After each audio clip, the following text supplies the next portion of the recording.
Has health optimization culture gone too far? This clip just caused a big stir. I had a year of not drinking, decided to have a drink again.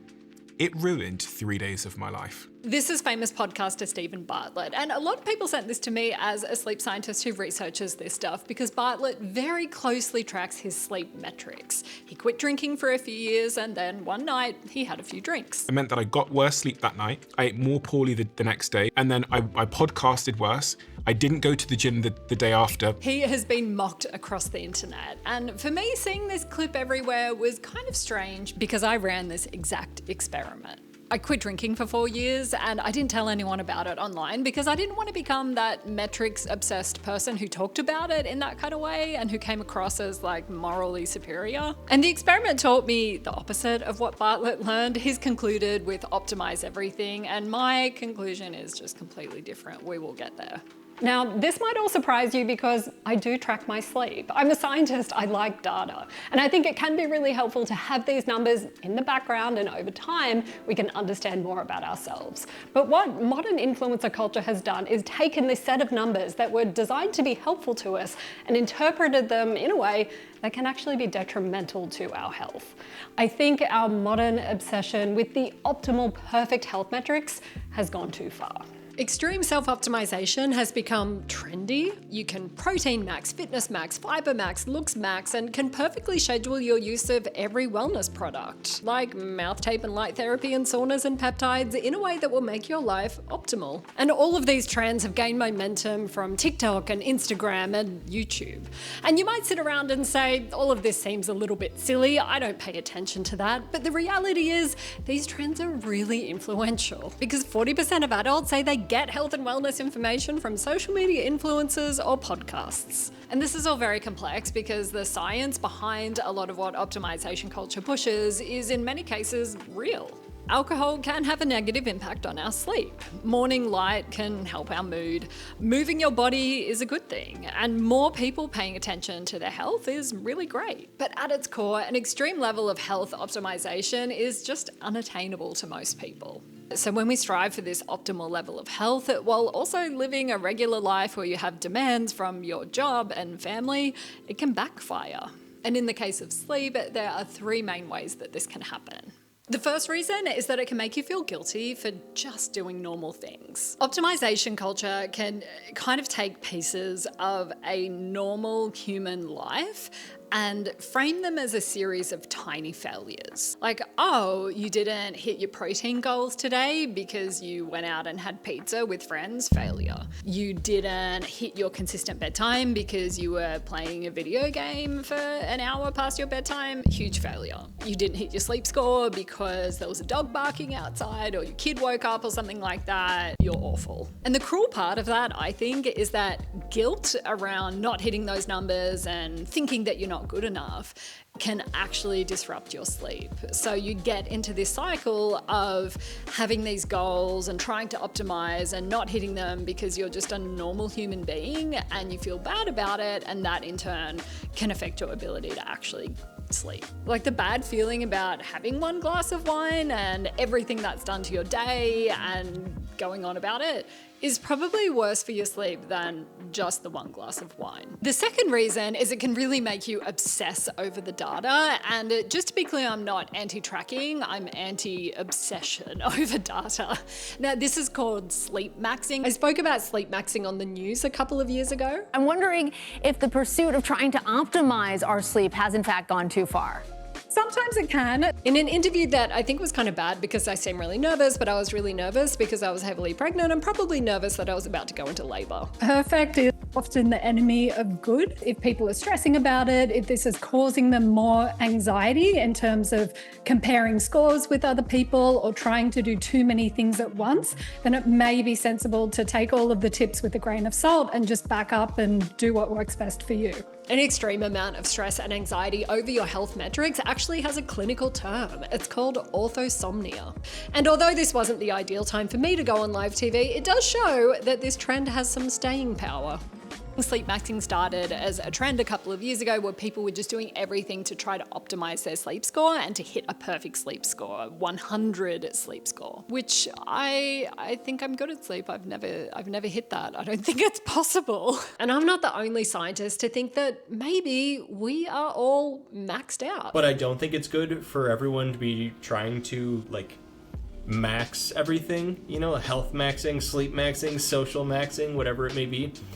I don't think that it's necessarily healthy, because usually what that is going to point out to you is that you're something below perfect, and the pursuit of fixing that gap probably isn't that much of a difference from what you're doing if you're already paying attention to it. This is Dr. Ben Rein, who's a neuroscientist and author. You know, like I think going from unhealthy to following the general guidelines is going to have more of an impact than going from following the general guidelines to doing every single thing that every published paper ever suggests that you might be able to do. And being something below perfect, it leads to my third reason, because when you don't hit that goal, you blame yourself. So imagine that you do everything to have perfect sleep, you don't have caffeine after 10 a.m, you don't drink alcohol, you go to bed at a consistent time, you have a wind down routine, you have your hot shower, you have your hot sauna, you've got your $5,000 mattress pod that's a cooling mattress pod, and you still have a bad night's sleep. But what's the conclusion that you're left with? Oh, you did everything.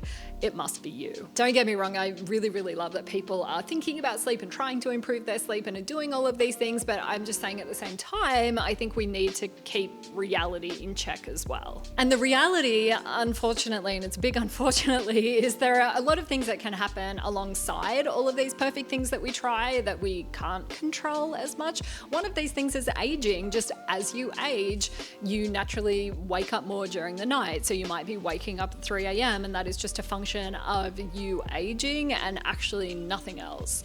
And I think what optimization protocols do is they do actually oversell how much you're able to control if you are aiming for perfection. It's just life. I'm sorry to be the one who maybe is breaking that news to you that you can't control everything, but we can't.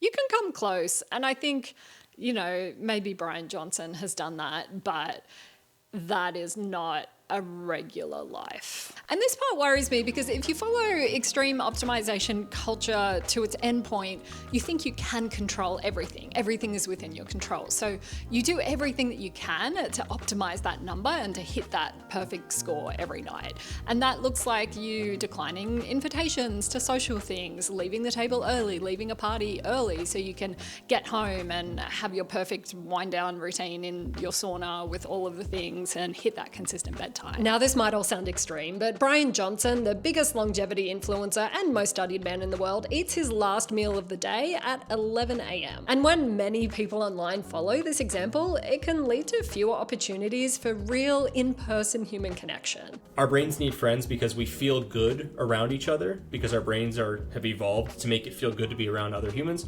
And on the other hand, on the other side of the coin, it feels not good to be alone, and our bodies and brains actually sort of punish us for being away from our friends by triggering this stress response, which in ancient times was a, oh my gosh, where's my group? I could die out here by myself kind of alarm signal. Nowadays is just a kind of chronic stress response that leads to a bunch of health detriments. There's this interesting thing that we're following the general guidelines doesn't really match up with being social creatures when it comes to sleep, right? So can you get consistent sleep? Can you not drink alcohol like 6 hours before you go to bed and caffeine and all of these things and still have an active social life?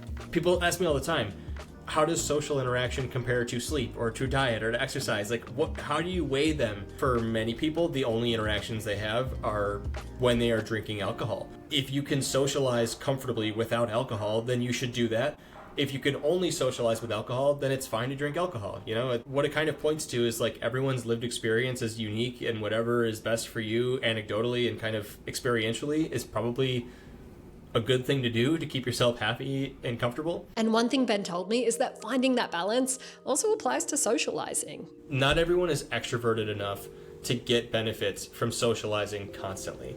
And anyone who's introverted will tell you that if they make a point of socializing every night to extend their life, it's not going to extend their life. At least it's not going to feel like it. It's going to feel stressful. It's going to feel overwhelming. You can't turn an introvert into a superager by socializing all the time.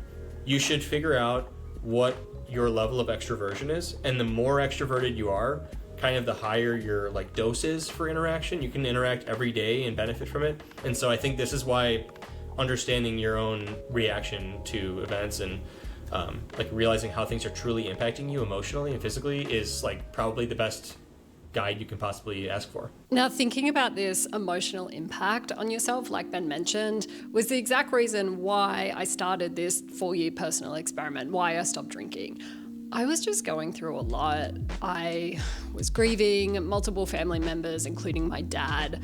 I did 6 rounds of IVF. I was struggling with fertility, and then I was pregnant, and then I was postpartum. And personally, I felt like I needed all of my emotional and cognitive capacity to just be able to deal with life. But then that very rigid lifestyle just became normal for me. It was a habit. And I felt like my friendships suffered, and me spending time with other adults and finding joy in that suffered as well.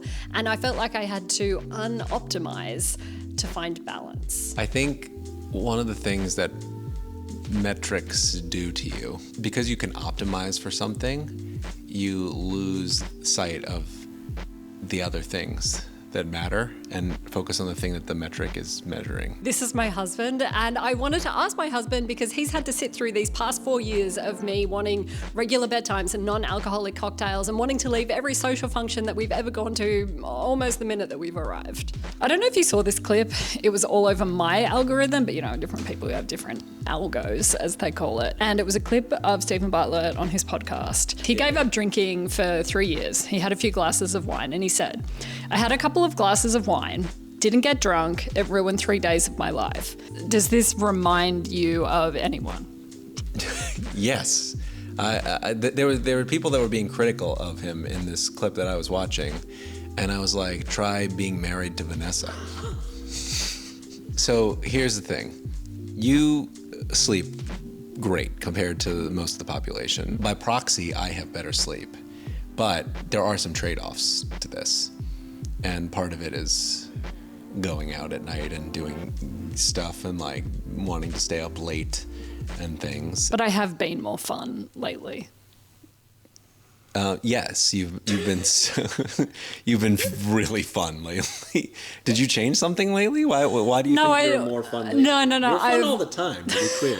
You're the most fun person. To be clear, you're the most fun person I know. That's a lie. That is true. There's no one I'd rather hang out with than you. Yeah, so I went out 2 weeks ago. I went out with my friends and I had 2 glasses of wine at dinner, and I did check my sleep score the next day just because I was curious. I'm like anti-Stephen Bartlett, but not quite there, and it dropped 25 points.